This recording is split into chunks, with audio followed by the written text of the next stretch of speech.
तो बच्चों अब तक हमने फोटोसिंथेसिस के बारे में पढ़ा, लाइट रिएक्शन की बात की, डार्क रिएक्शन की बात की, फूड का फॉर्मेशन करवाया, कैसे फूड बनता है।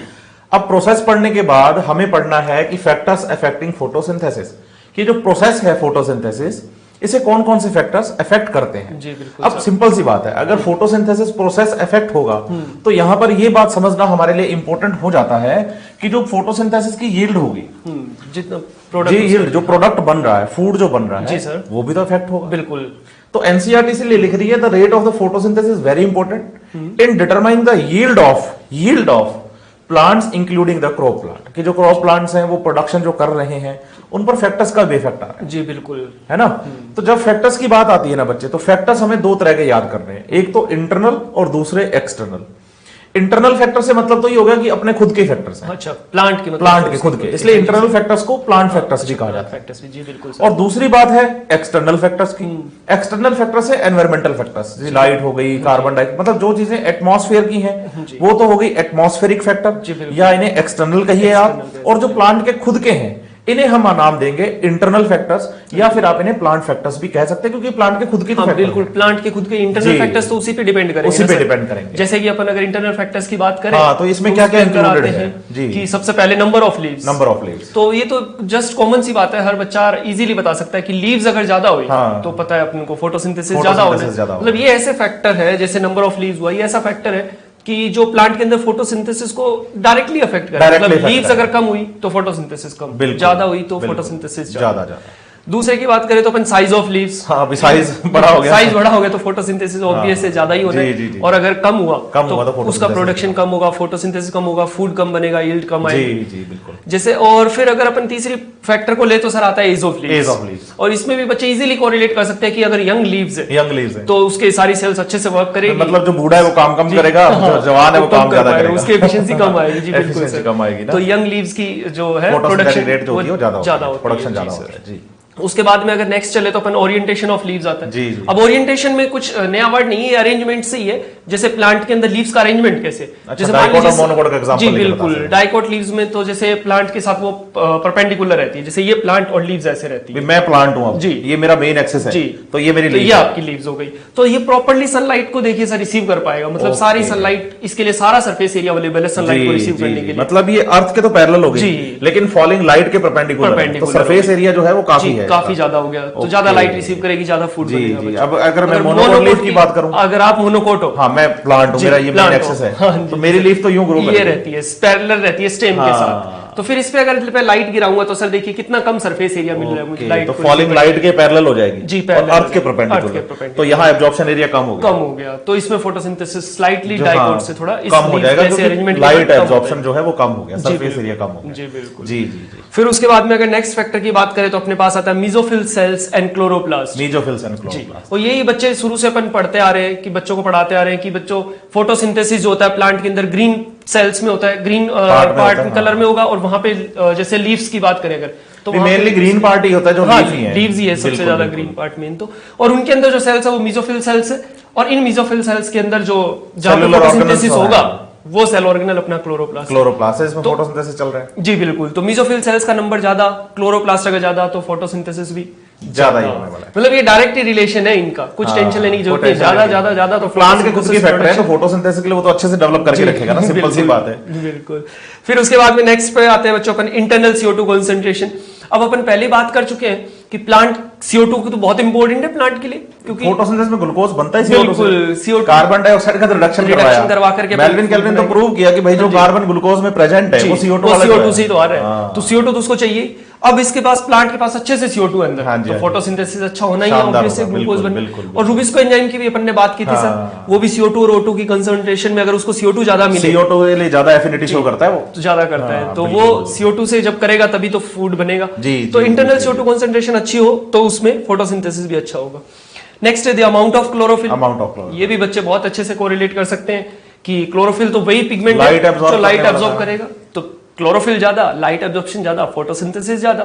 तो ये सारे इंटरनल फैक्टर्स की जो अपन ने बात की, बहुत इजी से बच्चे आराम से कोरिलेट कर सकते हो इनको, कि इनमें जनरली सारे के सारे जो है वो डायरेक्टली प्रोपोर्शनल है, मतलब कि इनका नंबर ज्यादा, अमाउंट ज्यादा, तो फोटोसिंथेसिस भी ज्यादा होने वाला, अरेंजमेंट जैसा होगा प्लांट ने वैसा ही कर रखा है कि मेरे को फोटोसिंथेसिस अच्छा करना है। कुल मिला के बात इंटरनल फैक्टर की ये है कि ये जितने अच्छे होंगे जी, फोटोसिंथेसिस भी उतना अच्छा ही चलेगा। प्रोडक्ट और यील्ड की बात, हाँ बिल्कुल। तो जब एनसीईआरटी पढ़ते हैं हम, हाँ जी सर, तो बच्चे उसमें क्या है कि एक लाइन और पढ़ने को मिलती है कि प्लांट और इंटरनल फैक्टर्स की जब बात आती है ना, ये फैक्टर अभी हमने पढ़े, ये डिपेंड करते हैं जेनेटिक प्री डिस्पोजिशन और ग्रोथ ऑफ द प्लांट पर। जेनेटिक प्री डिस्पोजिशन से मतलब बच्चों को हम क्या समझाएं कि जो जीन्स हैं उसका जेनेटिक जो मटेरियल है प्लांट का खुद का, जो सेल्स का, वो डिसाइड कर रहा है कि भाई मेरे इंटरनल फैक्टर्स ऐसे होंगे। जी बिल्कुल। एक छोटा सा एग्जांपल लेते हैं। हाँ जी। बच्चे एप्पल तो खाते हैं। हाँ, तो एप्पल खाया आपने, उसमें से निकले सीड्स, उन सीड्स को आपने सुखाया, हाँ जी, और कुछ दिनों बाद आपने पाया कि भाई इसको तो मैं मिट्टी पे लगाऊंगा और एप्पल का प्लांट उगेगा। अच्छा, उसको एक एप्पल से बहुत सारे एप्पल चाहिए। हाँ, एक एप्पल से बहुत सारे एप्पल चाहिए। अब मैं ये तो नहीं सोच सकता ना कि मैंने सीड एप्पल का लगाया और वहां प्लांट मैंगो का उगेगा। हाँ बिल्कुल, एप्पल का ही उगेगा, मैंगो का तो नहीं उग सकता सर। सही बात। ऐसा क्यों हो गया? तो जो सीड के अंदर एम्ब्रियो है, एम्ब्रियो की जो सेल्स हैं, उनमें जो जेनेटिक मटेरियल है ना, उसमें कैरेक्टर तो एप्पल प्लांट वाले ही है, पहले से डिसाइडेड है, ऑलरेडी डिसाइडेड है। तो जो इंटरनल फैक्टर्स होते हैं वो जेनेटिक मटेरियल की वजह से पहले से ऑलरेडी डिसाइडेड होते हैं। सही बात। दूसरा, अगर प्लांट की ग्रोथ अच्छी है, जी बिल्कुल, तो ये सारे फैक्टर अच्छे हैं। हाँ बिल्कुल सर, जिस सही कह रहे हो आप, number of leaves, size, age वगैरह सब कुछ भी। एक प्लांट है उसकी ट्रॉपिकल ग्रोथ है जो है वो ये होती है। टिपिकल ग्रोथ की अगर मैं बात करूं कि भाई वो 10 फीट का होता है। हाँ जी। आज वो 10 फीट का नहीं हो पाया, ग्रोथ कर ली उसने, मैच्योर भी हो गया, लेकिन वो रहा 5 फुट का ही। जी। तो 10 फीट का होता तो कितनी सारी लीव्स होती, कितनी ब्रांचेस होती उसमें। सही बात है। 5 फीट का छोटा रह गया तो ब्रांचेस, लीव्स के नंबर भी कम रह गए, तो फोटोसिंथेसिस भी कम रह गया। इसका मतलब ग्रोथ भी अगर प्लांट की जितनी डिजायरेबल है वो हो जाती है, तो ये सारे इंटरनल फैक्टर्स भी बहुत अच्छे से अपने आप ही डेवलप हो जाते हैं। तो जो इंटरनल या प्लांट फैक्टर्स हैं वो डिपेंड करते हैं जेनेटिक प्री डिस्पोजिशन, मींस उसके जेनेटिक मटेरियल पर, और साथ ही साथ प्लांट की ग्रोथ पर। ये अगर दोनों अच्छी है तो उसके इंटरनल फैक्टर अपने आप ही अच्छे हैं, और अगर ये फैक्टर अच्छे हैं तो फोटोसिंथेसिस भी अच्छा है। जी सर। अब साथ ही साथ जब बात करते हैं हम फैक्टर्स की, इंटरनल तो हमने पढ़े, अब बात करेंगे हम इसके एक्सटर्नल फैक्टर की, एनवायरमेंटल फैक्टर्स की। एक्सटर्नल फैक्टर मतलब जो प्लांट के नहीं है, जो बाहर वाले एनवायरनमेंट को अफेक्ट कर रहे हैं। जी जी। तो ये एक्सटर्नल फैक्टर्स की अगर अपन बात करें बच्चों, तो इसके अंदर अपन ने इंक्लूड किया है सबसे पहले अवेलेबिलिटी ऑफ सनलाइट, सबसे इंपॉर्टेंट, क्योंकि अपन शुरू से बात करते आ रहे हैं कि फोटोसिंथेसिस के लिए सनलाइट, CO2, वाटर, ये सारी चीजें चाहिए। बिल्कुल। तो सनलाइट जो है उसके बारे में अपन डिटेल में बात करेंगे अभी। दूसरा जो फैक्टर इसमें इंक्लूड कर रहे हैं वो अपन कर रहे हैं टेम्परेचर को। टेम्परेचर भी बच्चों बहुत इंपॉर्टेंट रोल प्ले करता है, क्योंकि सारी ये तो बायो की मेटाबॉलिक रिएक्शंस है, लिविंग की। आप बायोलॉजी पढ़ रहे हैं, फोटोसिंथेसिस पढ़ रहे हैं, लिविंग के बारे में डिस्कस हो रहा है, तो मेटाबॉलिज्म तो चल रहे हैं। जी बिल्कुल। और मेटाबॉलिज्म का मतलब है सेल में चलने वाली केमिकल रिएक्शन, और मेटाबॉलिज्म में काम करते हैं एंजाइम्स, और एंजाइम्स टेम्परेचर सेंसिटिव होते हैं। हाँ बिल्कुल। तो टेम्परेचर का बहुत बड़ा रोल रहेगा इन प्रोसेस में, तो इनके बारे में भी बात करेंगे। नेक्स्ट फैक्टर अपन इंक्लूड करेंगे CO2 कॉन्सेंट्रेशन। फिर से CO2 आ गई, बहुत ही इंपॉर्टेंट है बच्चों, क्योंकि CO2 ही ग्लूकोज के अंदर जाती है। ये कार्बन CO2 का ही ग्लूकोज के अंदर जाता है। ग्लूकोज का फॉर्मेशन करने के लिए जो कार्बन चाहिए वो कार्बन CO2 वाला ही। तो इसके बारे में भी बात करेंगे कि प्लांट का इसके ऊपर क्या इफेक्ट पड़ता है।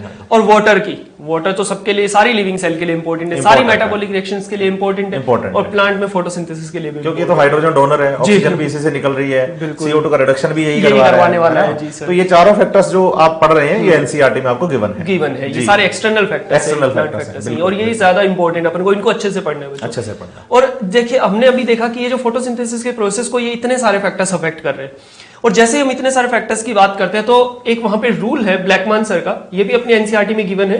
ब्लैकमैन सर ने 1905 में एक लॉ दिया था, law of limiting factors. Law of limiting factor, ये काफी इंपॉर्टेंट फैक्टर है बच्चों, ये आप केमिस्ट्री के अंदर भी पढ़ने को मिलता है बच्चों को। तो ये रूल जो है ये कह रहा है कि जब भी कोई केमिकल प्रोसेस को बहुत सारे फैक्टर अफेक्ट कर रहे हैं, जैसे फैक्टर कर रहे हैं। जी बिल्कुल, इन्होंने अपनी लैंग्वेज के अगर बात करें तो इन्होंने लिखा है कि if a chemical reaction is affected by more than one factors, ये इतने सारे factors हो गए, या affected by several factors, then the rate of this process will be determined by the factor which is present to its nearest to its optimal value, या nearest to its minimal value, वो उस rate को directly affect करेगा। जैसे मतलब जितना factor उसको चाहिए, जी भी मेरे को मान लो 5 रुपए चाहिए, बिल्कुल, और अगर मेरे पास 4 रुपए है, तो मैं फिर अफेक्ट करूंगा उसको, क्योंकि मेरी मिनिमम रिक्वायरमेंट 5 रुपए की थी, लेकिन मैं हूं 4। जी बिल्कुल, है ना। और अगर मुझे 6 मिल रहे हैं तो मैं खुश हूं, तो खुश हो बिल्कुल। फिर रेट उस पर डिपेंड नहीं करेगी। मतलब जो ऑप्टिमम से कम है वो उसकी रेट को डिसाइड करेगा डायरेक्टली। मतलब उसकी अमाउंट अगर कम तो रेट कम, उसकी अमाउंट बढ़ाओगे तो ही रेट बढ़ेगी। अच्छा, जो फैक्टर जो है इतने सारे फैक्टर से अफेक्ट कर रहे हैं, इनमें से जो फैक्टर अपनी ऑप्टिमम अमाउंट से कम होगा, उस फैक्टर की अमाउंट को अगर मैं बढ़ाऊंगा तो रेट बढ़ेगी, और अगर मैं उसको कम करूंगा तो रेट कम होगी। तो मतलब जो फैक्टर ऑप्टिमम से कम है वो रेट को डायरेक्ट अफेक्ट बिल्कुल, प्रोसेस को डायरेक्ट अफेक्ट कर रहा है। वो बढ़ेगा तो रेट बढ़ेगी, वो कम होगा तो प्रोसेस कम होगा। बिल्कुल बिल्कुल, बहुत अच्छा एग्जांपल देके आपने समझाया सर बच्चों को। जैसे ये देखिए सर, मान लीजिए सनलाइट, टेम्परेचर, CO2 कंसंट्रेशन और वाटर, ये सारे फैक्टर्स अफेक्ट कर रहे हैं फोटोसिंथेसिस को। अपन इसी का एग्जांपल ले लेते हैं, इजीली आपको रिलेट कर पाओगे बच्चों। तो मैंने प्लांट को क्या किया, टेम्परेचर एकदम ऑप्टिमम दे दिया, मस्त वाला शानदार सा टेम्परेचर चाहिए जी, बिल्कुल। CO2 कंसंट्रेशन अच्छी प्रोवाइड करवा दी, वाटर भी प्लांट के पास अच्छा खासा दे दिया, जितना चाहिए उससे ज्यादा है वाटर उसके पास। लेकिन मैंने उसको सनलाइट बहुत ही कम दी है। अच्छा, तो सनलाइट अपन ने पढ़ा कि सनलाइट बहुत इंपॉर्टेंट फैक्टर है। जी। तो अब जो फोटोसिंथेसिस की रेट है वो कम ही होनी है, बिल्कुल कम होनी है। और वो डिपेंड किस पे कर रहा है, सनलाइट, क्योंकि ये तो सब ऑप्टिमम में है, उनसे ज्यादा ही है। अगर मैं सनलाइट अब उसको और ज्यादा दूं थोड़ी तो रेट बढ़ेगी। इसका मतलब रेट पूरी की पूरी किस पे डिपेंड की, जो फैक्टर कम था। जी बिल्कुल सर, मतलब आपने तीनों फैक्टर बाकी ऑप्टिमम दे दिया। लाइट को आपने जितनी प्लांट को लाइट चाहिए थी ना, उससे कम रखा, बिल्कुल उससे कम रखा। तो आपने कहा कि अब जो फोटोसिंथेसिस प्रोसेस की रेट है, हाँ जी, तो वो डिटरमाइन होगी उस फैक्टर से जो ऑप्टिमम से कम है। मतलब इस एग्जांपल में लाइट को ऑप्टिमम से कम रखा, बिल्कुल बिल्कुल सर, और वही रेट को लिमिट कर रहा है, वही रेट को, इसलिए आप इसको कह रहे हैं law of limiting factor. Law of limiting factor. तो उस टाइम पे, जिस टाइम पे हम एग्जांपल लेकर चल रहे हैं कि भाई बाकी 3 फैक्टर तो हमने ऑप्टिमम कर दिए, बिल्कुल, लेकिन लाइट हमने कम दी, तो इसका मतलब जो लाइट है वो उस प्लांट के लिए लिमिटिंग फैक्टर हो गया। बिल्कुल बिल्कुल सर, ठीक है। तो ऐसे अपने बच्चों, अगर एनवायरनमेंट की बात करते हैं जी सर, भी अब हम पढ़ा रहे हैं बच्चों को, सही है, आप घर पे हैं, क्लासरूम में हैं, कोई बंदा ऑफिस में है, वहां से वो बाहर निकले जी, है ना। बाहर जब निकलेंगे आप तो एटमॉस्फेयर में आप पाएंगे कि इस अर्थ पर आपको अलग अलग बहुत सारे प्लांट्स दिखेंगे, बिल्कुल, वेजिटेशन तो है ही। बिल्कुल। अब एक सुहावना दिन है, साफ सुथरा दिन है, बिल्कुल अच्छा सर, है ना, अच्छा सा दिन है, अच्छी खासी लाइट है जी, अच्छी खासी लाइट मिल रही है, अच्छा खासा पानी मिल रहा है जी। सुहावने का मतलब है टेम्परेचर भी शानदार है, अच्छा जी, जैसा चाहिए लिविंग ऑर्गेनिज्म्स को वैसा टेम्परेचर भी है। अब उस कंडीशन में अगर बात कर ली जाए कि भाई उस कंडीशन में कोई लिमिटिंग होगा क्या, तो आंसर आएगा कार्बन डाइऑक्साइड, CO2। अच्छा, क्योंकि CO2 का रिडक्शन होना है। हाँ। अब प्लांट हमने एक तो C3 पढ़े थे, एक C4 पढ़े थे, बिल्कुल। तो C3 प्लांट्स की CO2 को लेकर डिमांड ज्यादा होती है जी, बिल्कुल।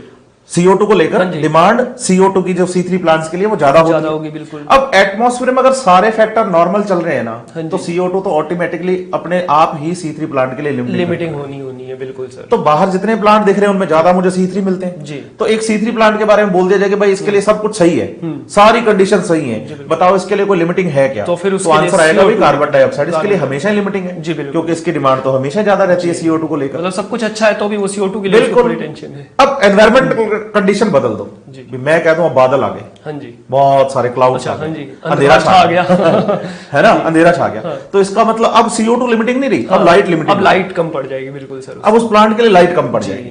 ऐसे अगर हम जाएं डेंस फॉरेस्ट में, हाँ जी, तो डेंस फॉरेस्ट में हम देखेंगे बड़े बड़े पेड़ है जी, बिल्कुल सर। अब उन बड़े पेड़ों पर लाइट तो बहुत अच्छे से प्रॉपर गिर रही है ऊपर से, उनके लिए लिमिटिंग कौन है, कार्बन डाइऑक्साइड। लेकिन उसी डेंस फॉरेस्ट में एक बड़े पेड़ की छाया में छोटे छोटे प्लांट्स उग रहे हैं, अब वो छाया में उग रहे हैं, तो उनको लाइट प्रॉपर नहीं मिल रही जी। अब उनको लाइट प्रॉपर नहीं मिल रही, इसका मतलब उनके लिए लिमिटिंग कौन होगा, लाइट हो गई। तो एक ही जंगल में है दोनों, एक ही डेंस फॉरेस्ट में है दोनों, लेकिन बड़े पेड़ों के लिए लिमिटिंग कौन हो गया, कार्बन डाइऑक्साइड। लेकिन उनकी छाया में उगने वाले छोटे प्लांट्स के लिए लिमिटिंग कौन हो गया, लाइट, बिल्कुल लाइट। तो इसका मतलब प्लांट चेंज हुआ या एनवायरमेंटल कंडीशन चेंज हुई तो लिमिटिंग फैक्टर भी बदल गया। तो एक टाइम पे लिमिटिंग फैक्टर तो एक ही रहेगा जी, बिल्कुल, पर कोई भी हो सकता है, वो कोई भी हो सकता है, वो डिपेंड करता है कि आपकी एनवायरमेंटल कंडीशंस कैसी हैं। बिल्कुल सर, बिल्कुल। तो फिर ये एक्सटर्नल फैक्टर्स हो गए, ये लॉ ऑफ लिमिटिंग फैक्टर्स की बात अपने कर ली कि वो फैक्टर जो सबसे कम अमाउंट में प्रेजेंट होगा, ऑप्टिमम से कम जो होगा वो उसकी रेट को अफेक्ट करेगा। फिर इसके बारे में अपन डिटेल में पढ़ते हैं। पहला अपना फैक्टर स्टार्ट करते हैं बच्चों, लाइट। हाँ, तो बच्चों जो फैक्टर्स अपन स्टार्ट करें उनमें सबसे पहला फैक्टर अपन लेके चल रहे हैं लाइट। और लाइट की जब बात करते हैं तो अपन को 3 चीजें पढ़नी होती है इसके बारे में। पहला तो लाइट की क्वालिटी ऑफ लाइट, जी क्वालिटी कैसी है लाइट की, दूसरा उसकी इंटेंसिटी, उसकी एनर्जी कैसी है, इंटेंसिटी कितनी है, और तीसरा बात करते हैं उसके duration of exposure of light, जी एक्सपोजर ऑफ लाइट की कितनी देर तक हमने लाइट प्लांट को एक्सपोज किया, उसको कितनी देर तक लाइट मिली है, इन सब बातों के बारे में बात करेंगे। तो सबसे पहला पॉइंट जो अपन स्टार्ट करेंगे लाइट का वो है लाइट क्वालिटी। बच्चों जैसे क्वालिटी की बात आती है ना, तो अपन पीछे डिस्कस जो करके आए हैं कि दो जो लाइट अपन ने बात की थी, ब्लू कलर की लाइट और रेड कलर की लाइट, क्वालिटी का क्वालिटी से मतलब कलर ले रहे हैं, कलर बिल्कुल। तो कौन सी लाइट कौन सी क्वालिटी प्लांट के लिए अच्छी होगी वो अपन पहले डिस्कस कर चुके हैं। जो सर ने बताया था TW एंजलमान सर का एक्सपेरिमेंट जो हमने पढ़ा था, उन्होंने कहा था कि बैक्टीरिया वाला, जी बिल्कुल, कि बैक्टीरिया वहां ज्यादा इकट्ठे होंगे जहां पे ज्यादा ऑक्सीजन निकलेगी, और ज्यादा ऑक्सीजन वहां निकल रही थी जहां फोटोसिंथेसिस ज्यादा हो रहा था। तो ब्लू और रेड रीजन हमने ऐसा देखा था कि ऐसा था जहां पे बहुत ज्यादा फोटोसिंथेसिस हो रहा था, तो उस लाइट को अपन क्वालिटी वाली लाइट कहेंगे सर। तो मैं इसे वेवलेंथ से भी जोड़ दूं, बिल्कुल वेवलेंथ से भी, क्योंकि जो कलर है वो वेवलेंथ का ही, तो जी बिल्कुल इसी की वजह से।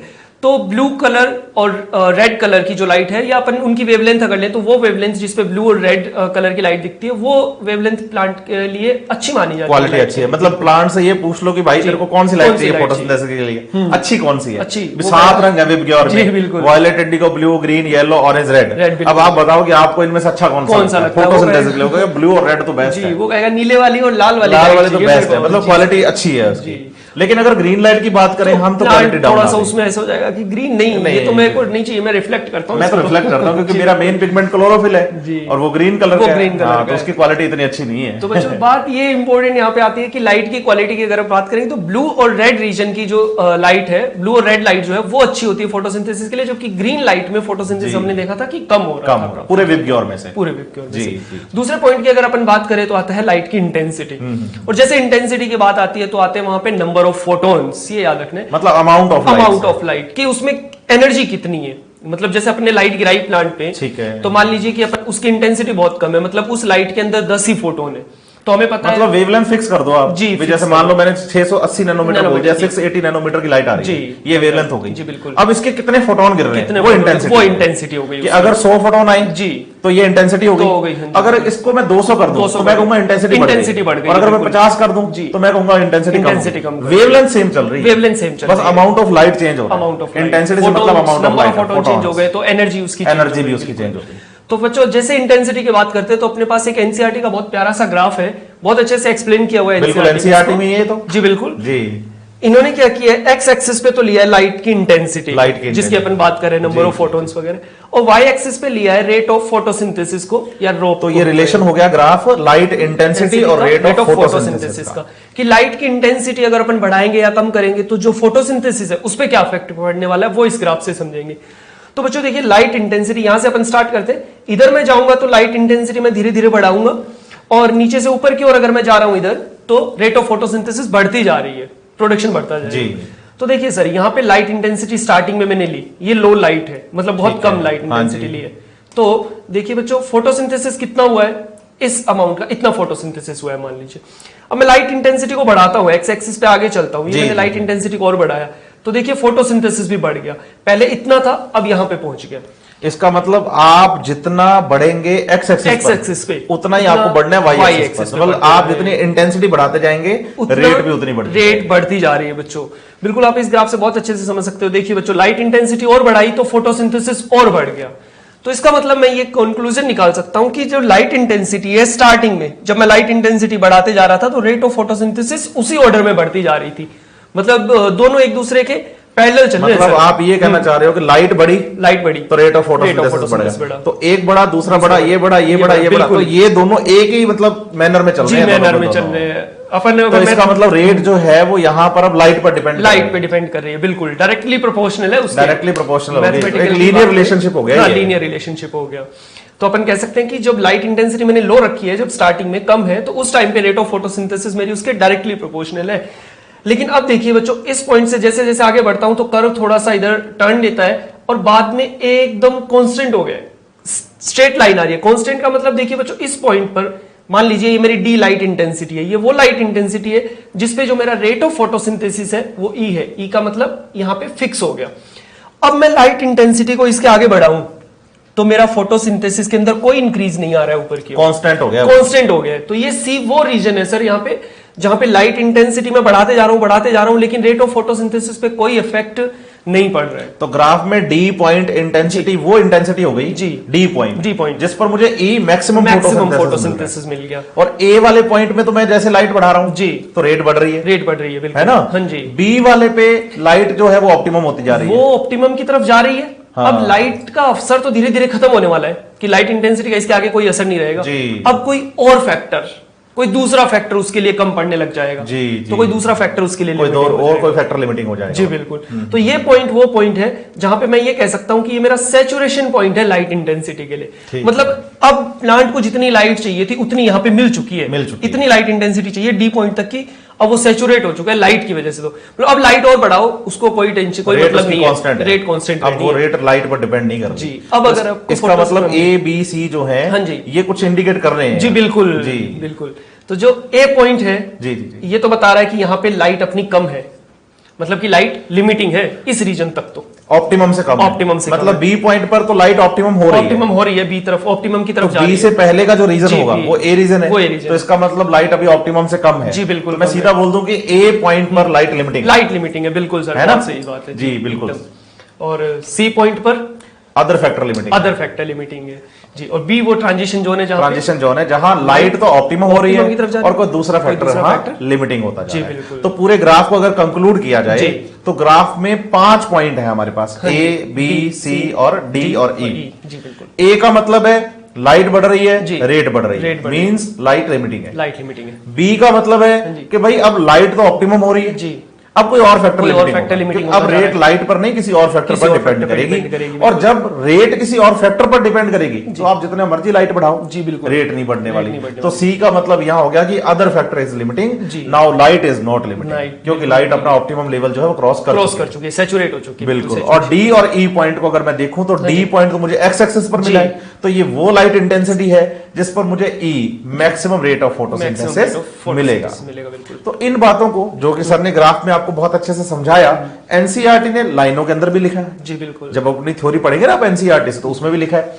एनसीईआरटी कहती है the higher light intensity, higher light gradually the rate does not show the further increase. यहां इस बात पे ध्यान देना है हमें, डज नॉट कब, हायर लाइट पे। और हाई लाइट कहां है, ऑप्टिमम के बाद। सी पॉइंट की बात चल रही है जी, बी पॉइंट होता तो ऑप्टिमम लाइट बोलते, लिमिटिंग की बात करते तो ए पॉइंट बोलते। तो यहां बोल रहे हैं at higher light intensities gradually rate does not show further increase as other factor become limiting. ये मैं बात कह सकता हूं कि भाई ये सी पॉइंट के लिए बात लिखी गई है, बिल्कुल सर, ऑप्टिमम के बाद की बात चल रही है ना जी सर। साथ ही साथ एनसीईआरटी लिखती है there is a linear relationship between the incident light and CO2 fixation rate at low light intensity. जी बिल्कुल, ये आपने बहुत अच्छे से बताया था कि दोनों पैरेलल चल रहे हैं। तो इसका मतलब मैं इसको ए पॉइंट मान लूं। ए पॉइंट बिल्कुल सर, आपका ये जो पॉइंट एक्सप्लेन किया था वही है जी, ए पॉइंट पर लो लाइट इंटेंसिटी है जी। तो जहां दोनों में लीनियर रिलेशनशिप है कि एक बड़ा दूसरा बड़ा, एक बड़ा दूसरा बड़ा, एक बड़ा दूसरा बड़ा, है ना बिल्कुल। तो ये तो हुई बात लाइट की क्वालिटी मींस वेवलेंथ और कलर, और लाइट की इंटेंसिटी मींस अमाउंट या फोटॉन्स के नंबर से। जी बिल्कुल। अब हम जब आगे चले तो हम बात करते हैं duration of the exposure of the light on the plant, कि प्लांट पर लाइट कितने टाइम तक गिरी है जी। वैसे सर एक्सपोजर ऑफ लाइट अपन जो एक्सपोजर ऑफ लाइट का ड्यूरेशन ले रहे हैं जी, ये प्लांट की रेट को तो बिल्कुल अफेक्ट नहीं करता है। रेट ऑफ फोटोसिंथेसिस को अफेक्ट नहीं करता, बिल्कुल सर नहीं करता है। जैसे हम ये बात बोलते हैं कि भाई जो ड्यूरेशन है लाइट की वो रेट ऑफ फोटोसिंथेसिस को अफेक्ट नहीं करता है बिल्कुल। तो बच्चा कहता है कि भाई हमारा टॉपिक तो है फैक्टर्स अफेक्टिंग फोटोसिंथेसिस, अब ये रेट का अफेक्ट करता नहीं, और पढ़ा भी आप अफेक्टिंग फैक्टर में रहे हो जी सर। तो अगर ये रेट का अफेक्ट नहीं करता तो आपने फिर इसको फैक्टर में पढ़ाया, फैक्टर में क्यों पढ़ा रहे हैं? तो बच्चों इसके लिए एक बहुत इंपॉर्टेंट बात यहाँ पे कि यहाँ पर ड्यूरेशन को जब लेके चले तो रेट के साथ इसका मतलब रिलेशन नहीं है। रेट तो सर जैसे मैं एक छोटा सा एग्जांपल लूं, बहुत इजीली समझ आ जाएगा बच्चों को। मान लीजिए, अब सर एक बात यहाँ पे और ध्यान रखनी है इस पॉइंट को समझने से पहले कि जब भी अपन 2 या 3 फैक्टर एक साथ होते हैं किसी के, उनको स्टडी करना है, हमें किसी एक फैक्टर को अपन स्टडी करें तो बाकी फैक्टर को हमें कांस्टेंट लेना पड़ेगा। मतलब मैं लाइट के 3 फैक्टर अपन पढ़ रहे हैं, क्वालिटी मतलब वेवलेंथ जी बिल्कुल, इंटेंसिटी है ना मींस अमाउंट या फोटोन से नंबर, और ड्यूरेशन। तो मैं ड्यूरेशन अब पढ़ रहा हूँ जी, तो मुझे पहले वाले दोनों फैक्टर कांस्टेंट होने चाहिए, वरना तभी इसका सही रिजल्ट आएगा। जी बिल्कुल, उनको चेंज कर दिया तो फिर उनका इफेक्ट दिख जाएगा अपन को। तो उनको मैं कांस्टेंट कर देता हूँ। मान लीजिए मेरे पास जो लाइट है वो मैंने 680 नैनोमीटर की ले ली सर, ये आपने क्वालिटी ले ली, वेवलेंथ ले ली, ठीक है। अब मैं उसके इंटेंसिटी भी फिक्स कर देता हूं। जैसे मैं नंबर ऑफ फोटोन की बात कर रहा था, मान लीजिए मैंने इसके 100 फोटोन्स ले लिए इस लाइट के। अच्छा, ये इंटेंसिटी फिक्स कर दी। ये तो मैंने लॉक कर दिया सर, मतलब इनको मैं चेंज नहीं करूंगा, ये कांस्टेंट है जी। मैं केवल और केवल चेंज करने वाला हूं अब ड्यूरेशन जी। मान लीजिए ये लाइट इंटेंसिटी, ये लाइट की क्वालिटी और ये लाइट इंटेंसिटी वाली जो लाइट है, इसको मैंने 1 आवर तक के लिए प्लांट को दिया। 1 घंटे तक यही आपने नैनोमीटर जी और इतने ही फोटोन प्लांट पर गिराया और प्लांट ने मान लीजिए सर 100 ग्राम फूड बनाया, इतना फूड बना उसका। तो ये उसका प्रोडक्शन है 1 आवर का। अब मैं ड्यूरेशन बढ़ाता हूं, ड्यूरेशन से मतलब टाइम से उसके टाइम से, तो मैं उसका टाइम और बढ़ा रहा हूं, मैं उसको फिर 1 घंटे के लिए और लाइट दे रहा हूं। इसका मतलब आपने टोटल 2 घंटे लाइट 2 घंटे लाइट, ठीक है। फिर उसने 100 ग्राम फूड बनाया। भाई जब मेरी लाइट की क्वालिटी और जो इंटेंसिटी है वो फिक्स है, और सेम लाइट में 1 आवर के लिए पहले दे रहा था तो 100 ग्राम फूड बना, फिर अगले 1 आवर के लिए दूंगा तो फूड तो उतना ही बनना है सर, 100 ग्राम, फिर 100 ग्राम बना। और फिर मैंने उसको 1 और घंटे के लिए फिर लाइट दे दी 1 आवर के लिए, फिर से 100 ग्राम फूड बना। तो देखिए सर क्या शानदार एग्जांपल दिया है। यहां से आप 3 घंटों में 100 ग्राम पर आवर चल रहे हैं। बिल्कुल यही बात बच्चों आपको समझनी है। सर ने बहुत अच्छे से इसको एक वर्ड में समझा दिया कि पर आवर 100 ग्राम, पर आवर का मतलब पर यूनिट टाइम मतलब रेट, तो रेट फिक्स है यहाँ पे 100 ग्राम फूड पर आवर ही बनना है। आप ड्यूरेशन उसका बढ़ाओगे, 1 आवर के लिए रखोगे तो 100 ग्राम, 2 आवर के लिए हमने दी तो 200 ग्राम, 3 आवर के लिए दी तो 300 ग्राम। ओके, रेट तो रहेगी पर आवर 100 ग्राम फिक्स है। लेकिन अगर मैं 3 घंटे में टोटल प्रोडक्शन देखूं तो 300 ग्राम है, 300 ग्राम है। इसीलिए तो इस पॉइंट को पढ़ रहे हैं सर कि duration of exposure of light जो है वो रेट को बिल्कुल अफेक्ट नहीं करेगा, लेकिन फोटोसिंथेसिस के प्रोडक्शन को बिल्कुल अफेक्ट करेगा। तो बच्चों ड्यूरेशन ज्यादा देंगे तो फोटोसिंथेसिस का प्रोडक्ट ज्यादा बनेगा, प्रोडक्ट ज्यादा बनेंगे, फूड ज्यादा अमाउंट में बनेंगे। जी बिल्कुल। तो मैं मतलब ये समझ लूं कि यहाँ हम रेट को तो कांस्टेंट कर रहे हैं क्योंकि हमने इंटेंसिटी और जो वेवलेंथ है वो तो कांस्टेंट रखी हुई है, तो रेट तो कांस्टेंट चल रही है 100 ग्राम पर आवर। अगर आपके एग्जांपल से लूं तो पर आवर 100 ग्राम फूड बन रहा है, ये रेट है। लेकिन अगर टोटल प्रोडक्शन देखा जाए 3 घंटे का तो 300 ग्राम हो गया, तो इसका मतलब टोटल प्रोडक्शन बढ़ जाता है। तो फोटोसिंथेसिस की रेट को अफेक्ट नहीं करता, लेकिन फोटोसिंथेसिस के प्रोडक्शन को या फोटोसिंथेसिस को तो अफेक्ट करेगा। इसीलिए पढ़ रहे हैं इसको फैक्टर्स में, ये पॉइंट इंक्लूड किया अपन ने। बिल्कुल बिल्कुल, क्या शानदार बात बताई। साथ ही साथ ये भी बात याद रखनी है, इंटरेस्टिंग बोल रही है एनसीईआरटी खुद कि what is interesting to note that the light association occurs at the 10% of the full sunlight.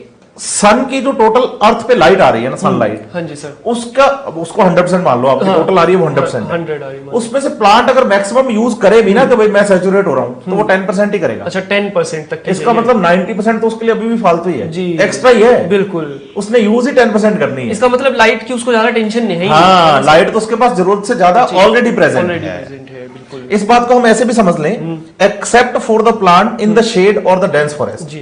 ये बात हम क्लियर कर चुके हैं पहले कि डेंस फॉरेस्ट में जो प्लांट्स होते हैं, बड़े प्लांट्स, उनकी छाया में जो छोटे प्लांट्स, शेडी प्लांट्स होते हैं, उनके लिए लाइट लिमिटिंग हो सकती है, उनके लिए हो सकती है। अदरवाइज दूसरे प्लांट्स के लिए तो लाइट लिमिटिंग होने का रेयर ही चांस है ना। तो sir. Light is rarely A limiting factor in the nature, क्योंकि लिमिटिंग कौन होगा? जो ऑप्टिमम से कम होगा। ये तो हमारे पास जरूरत से ज्यादा है, और वो भी कितनी 9 गुना 10 गुना ज्यादा है। जी बिल्कुल, 100% में से सिर्फ 10% यूज कर पा रहे हैं, वो भी मैक्सिमम। 90% तो आपके लिए अभी भी फालतू है। तो इसलिए उन्होंने कहा कि जो शेडी प्लांट्स होते हैं, जो छाया में उगते हैं, उनके लिए तो लाइट लिमिटिंग हो सकती है, लेकिन बाकी प्लांट्स के लिए लिमिटिंग हो ये रेयर होता है। ये रेयरली बहुत। अब बच्चा कहता है कि रेयरली होता, तो इसका मतलब होता तो होगा। दिमाग में उसके ये आता है कि सर रेयरली लिखा तो होता तो होगा। अच्छे बच्चे बिल्कुल इस पॉइंट को पकड़ते हैं कि रेयरली, मोस्टली, ऑलमोस्ट क्यों लिखा है ये बात। तो जब आप डाइवर्सिटी पढ़ेंगे, जब लोअर प्लांट्स की बात करेंगे, तो एक्वेटिक्स प्लांट्स की बात करेंगे, इकोलॉजी के अंदर, है ना, तो हाँ, तो आप पाएंगे कि भाई जब आप डीप वाटर में जाते हैं ना, नीचे डीप वाटर में, तो जो एक्वेटिक प्लांट हैं, जो डीप वाटर में प्रेजेंट है, उनके लिए भी लाइट लिमिटिंग, क्योंकि लाइट पहुंच ही नहीं पाती वहां तक। डीप ओशियन की बात कर लें आप, तो वहां पर जो प्लांट्स होंगे उनके लिए भी लाइट लिमिटिंग हो सकती है। इसलिए रेयरली है, ऑलवेज तो नहीं लिखा उसने, लेकिन ये है कि जो मैक्सिमम प्लांट्स हैं उनके लिए लाइट लिमिटिंग होगी, ऐसा रेयर ही होता है। जी बिल्कुल। तो जब हम लाइट की बात कर रहे हैं, तो लाइट एक तो 10% की हमने बात की, दूसरा हमने कहा कि भाई लाइट इंपॉर्टेंट फैक्टर है, इसमें इंटेंसिटी भी है, वेवलेंथ भी है, ड्यूरेशन भी है, और लाइट जितनी प्लांट्स को चाहिए उससे ज्यादा अवेलेबल है, इसलिए नेचर के अंदर ये रेयरली क्या होती है, लिमिटिंग होती है। लेकिन जब आप एनसीईआरटी पढ़ते हैं, तो साथ ही साथ एनसीईआरटी के अंदर जब लाइट वाले फैक्टर्स को आप थ्योरी से पढ़ते हैं, तो लास्ट में एक लाइन और लिखी हुई है बच्चे, वो लाइन ये है कि increase in the incident light beyond A point. देखिए यहां इस बात पर आप ध्यान दीजिएगा, बियॉन्ड ए पॉइंट लिखा गया कि प्लांट पर जो लाइट गिराई गई है वो एक पॉइंट से ज्यादा, कि एक फिक्स पॉइंट है। प्लांट कह रहा है भाई इतनी लाइट दोगे तो शानदार चलूंगा। हाँ, तो बिल्कुल शानदार चलूंगा। अब इससे ज्यादा लाइट गिराओगे तो मेरे लिए वो लाइट हो जाएगी एक्सेस। हाँ, और एक्सेस में तो कोई भी चीज अच्छी होती नहीं अच्छी होती नहीं है।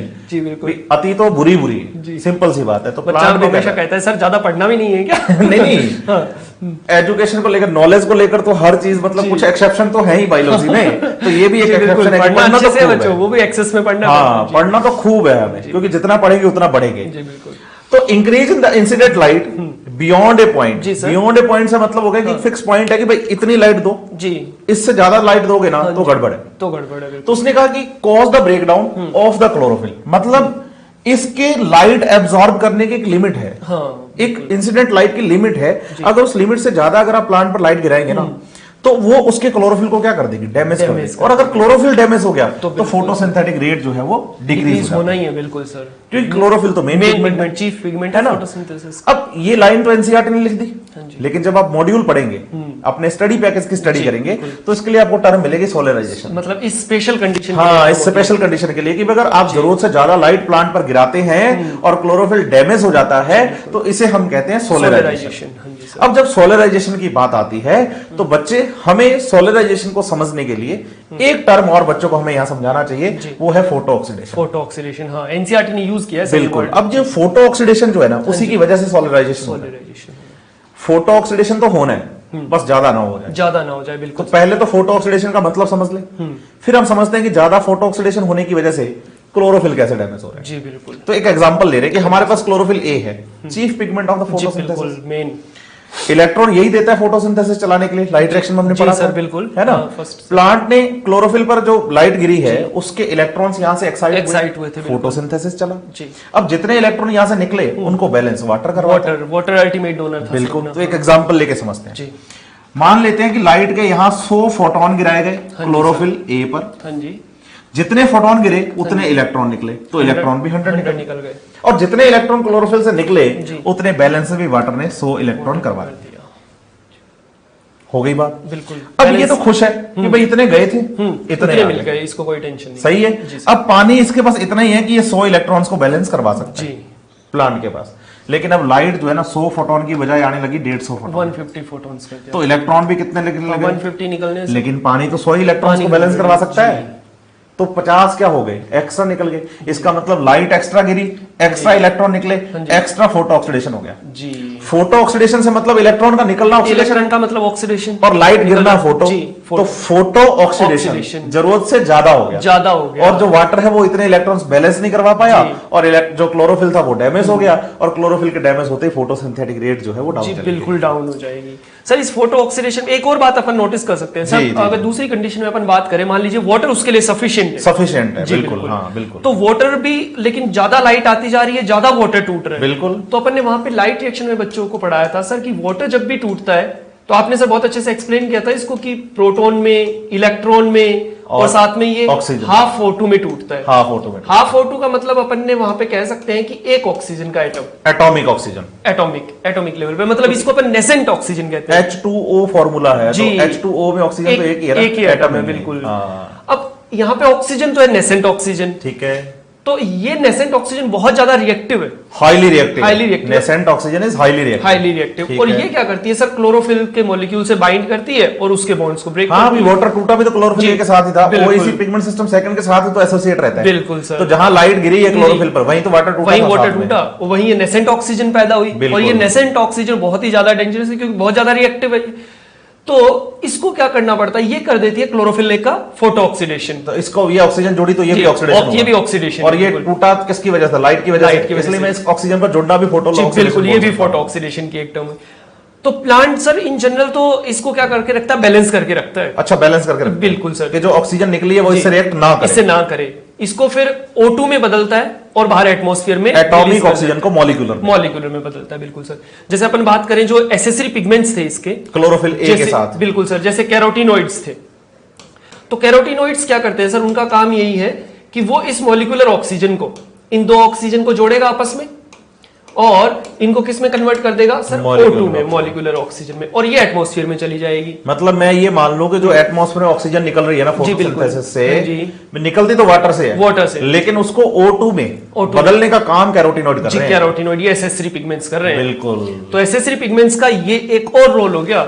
जैसे पहला रोल तो अपन कहते हैं कि भाई वो बाकी दूसरी लाइट्स को भी एब्जॉर्ब करता है, मींस फोटोसिंथेसिस के लिए जो वाइड वेवलेंथ की रेंज है वो प्रोवाइड करता है। साथ ही साथ वो क्लोरोफिल ए को फोटो ऑक्सीडेशन से भी बचाता है। तो मतलब वो एटॉमिक ऑक्सीजन से बचा रहा है। बिल्कुल, एटॉमिक ऑक्सीजन। तो अगर बच्चे के पास क्वेश्चन आ जाए कि फोटोसिंथेसिस में वाटर से जो ऑक्सीजन निकलती है वो तो एटॉमिक होती है, एटॉमिक होती है, तो उसे मॉलिक्यूलर में कौन बदलता है? जी। तो कैरोटिनॉइड्स उसका आंसर जाएगा। जी बिल्कुल सर। इसीलिए तो एनसीईआरटी ने लिखा भी है कि कैरोटिनॉइड्स मतलब वहां एसेसरी पिगमेंट्स लिखे not only enables a wider range of the wavelength incoming light to be utilized for the photosynthesis, कि जो लाइट आ रही है फोटोसिंथेसिस में यूटिलाइज हो रही है उसका एक बड़ा हिस्सा एसेसरी पिगमेंट्स एब्जॉर्ब करते हैं। बिल्कुल, यही नहीं करते but also protect the chlorophyll A from the photo oxidation, कि ये फोटो ऑक्सीडेशन से बचाते भी हैं क्योंकि ये एटॉमिक ऑक्सीजन को मॉलिक्यूलर में बदल देते हैं। बिल्कुल सर। तो यहाँ एक बात और बच्चों को बताई जाए कि भाई क्लोरोफिल ए हमने कहा था कि उन ऑर्गेनिजम्स में प्रेजेंट होता है जहां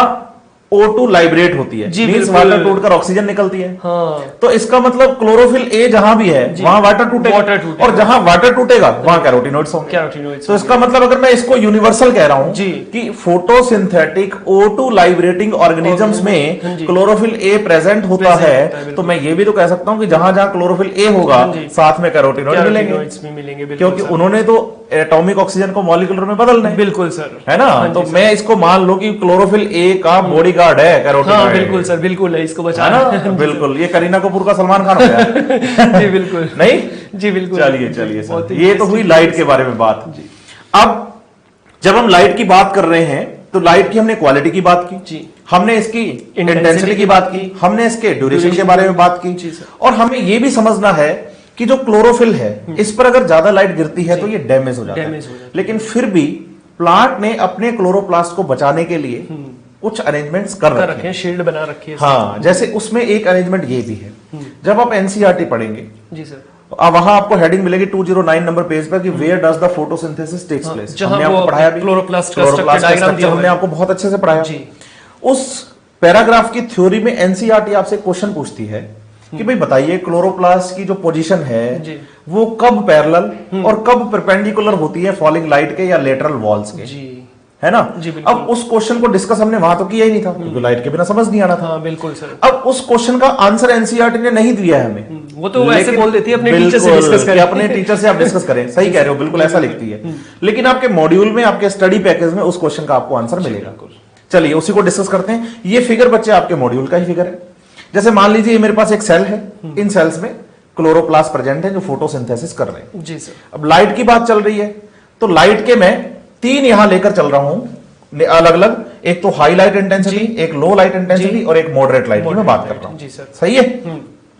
जब मैं बात कर रहा हूं हाई लाइट इंटेंसिटीज की, हाई लाइट इंटेंसिटीज की, तो क्लोरोप्लास्ट क्या करता है, अपना जो सरफेस एरिया है जी उसको रिड्यूस करने की कोशिश करता है। अच्छा भी आप देखो फॉलिंग लाइट के अगर मैं परपेंडिकुलर रखोगे तो मेरा एरिया ज्यादा रहेगा। जी बिल्कुल, तो मैं ज्यादा एब्जॉर्ब करूंगा। अब लाइट कैसी है, हाई लाइट है, बहुत ज्यादा है, बचना है, ज्यादा है, इससे बचना है तो उसको इसका सरफेस एरिया कम करना पड़ेगा। तो ये क्या करते हैं, अपने क्लोरोप्लास्ट को फॉलिंग लाइट के पैरेलल कर लिया। बिल्कुल सर। तो अब इतना सा सरफेस एरिया, बस यही सरफेस एरिया बचा है। अब इस सरफेस एरिया पर उसको लाइट कम एब्जॉर्ब होगी। इंटेंसिटी या लाइट की अमाउंट तो ज्यादा है लेकिन एब्जॉर्प्शन उसका उतना ही हो रहा है जितनी उसकी रिक्वायरमेंट है।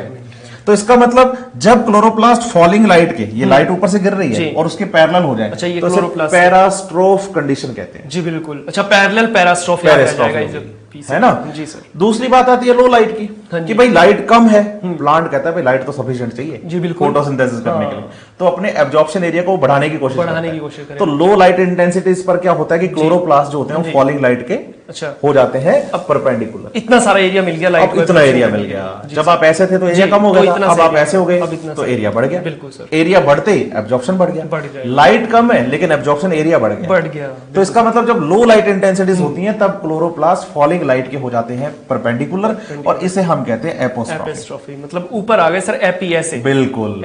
और जब पैरेलल थे लाइट की तो पैरास्ट्रोफी।